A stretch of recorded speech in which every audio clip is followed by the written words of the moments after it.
कामचोर देवरानी। एक बार की बात है, सुषमा अपने पूरे परिवार के साथ खुशी खुशी मोहन नगर में रहती थी। उसकी 2 बहुएं थी, पल्लवी और शिवानी। एक दिन दोनों बहुएं रसोई में काम कर रही होती है कि तभी उनकी सास सुषमा उन्हें बुलाती है। अरे बहू, जरा इधर तो आना। शिवानी, जरा जाकर देखना सासू माँ क्या कह रही है। दीदी आप ही देख लो ना जाकर, आपको भी तो सुनाई दे रहा है।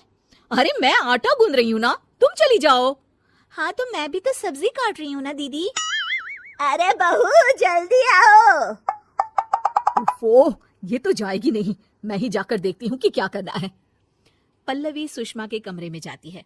जी मम्मी जी, क्या हुआ?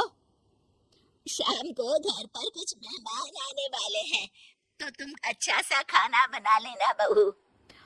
ठीक है मम्मी जी, आप बता दीजिए क्या क्या बनाना है और कितने लोग आ रहे हैं। सुनील की मौसी जी और उनका पूरा परिवार आ रहा है। कुल मिलाकर 3 लोग और हमें मिलाकर हुए 9 लोग। तो अभी से ही तैयारी करना शुरू कर दो। और हाँ, घर की सफाई भी कर देना, हाँ, अच्छे से। जी मम्मी जी, सब काम हो जाएगा, आप चिंता मत कीजिए। पल्लवी शिवानी को घर में मेहमान आने वाले हैं इसके बारे में बताती है। क्या 9 लोगों का खाना बनाना होगा, घर की सफाई करनी है? बाप रे, सासू माँ ने तो हमें घर की नौकरानी ही समझ कर रखा है। ऐसा नहीं बोलते शिवानी, हम इस घर की बहू हैं और घर के काम करना हमारा फर्ज है।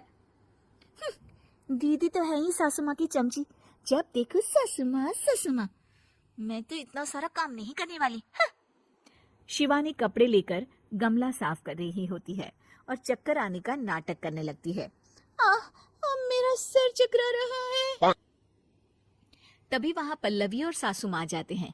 अरे बहू, क्या हो गया तुम्हें? मम्मी जी, बहुत तेज सर में दर्द हो रहा है। तुम एक काम करो शिवानी, आराम कर लो। नहीं नहीं दीदी, घर में मेहमान आने वाले हैं, मुझे आपकी मदद करनी चाहिए। अरे कोई बात नहीं शिवानी, तुम आराम कर लो, मैं सब काम कर लूंगी। ठीक है दीदी, अगर आप इतना कह रही हैं तो आराम कर लेती हूँ। शिवानी आराम से अपने कमरे में मैगजीन पढ़ रही होती है। इसे कहते हैं आराम की जिंदगी। इतना सारा काम। चलो, सारा काम खत्म हो गया, शिवानी को देख आती हूँ।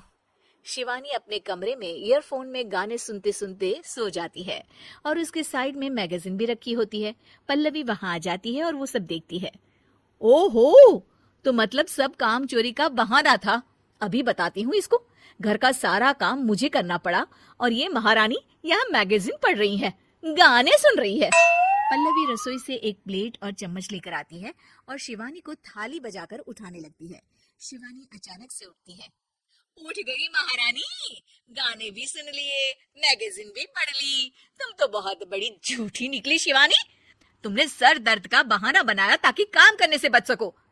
हाँ, बनाया बहाना, तो क्या करती, इतने सारे काम करती। मुझे कोई शौक नहीं है चापलूसी का। क्या चापलूसी? तुम्हें लगता है कि मैं सारे काम चापलूसी के लिए कर रही हूँ? नहीं तो क्या। तभी वहाँ सासू माँ आ जाती है।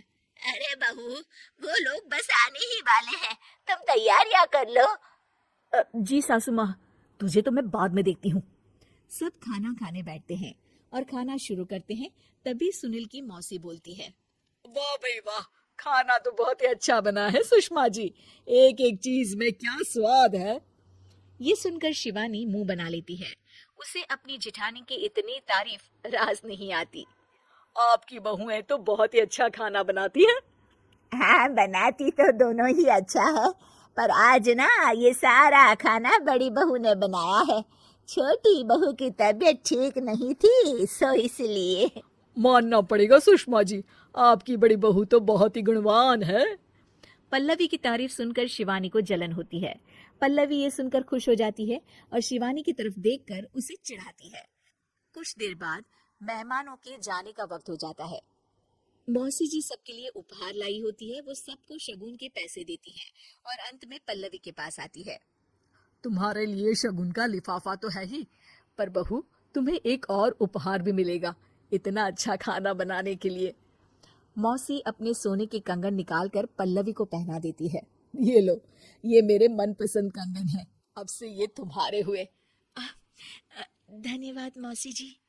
ये देखकर शिवानी तो पूरी तरह से जल जाती है और गुस्से से रसोई में चली जाती है। तभी वहां पल्लवी आ जाती है और उसे अपने कंगन दिखाने लगती है। देवरानी जी, अब आपका सर दर्द ठीक तो है ना? हाँ, मुझे लगता है कि अब सर दर्द शुरू हो गया होगा आपका।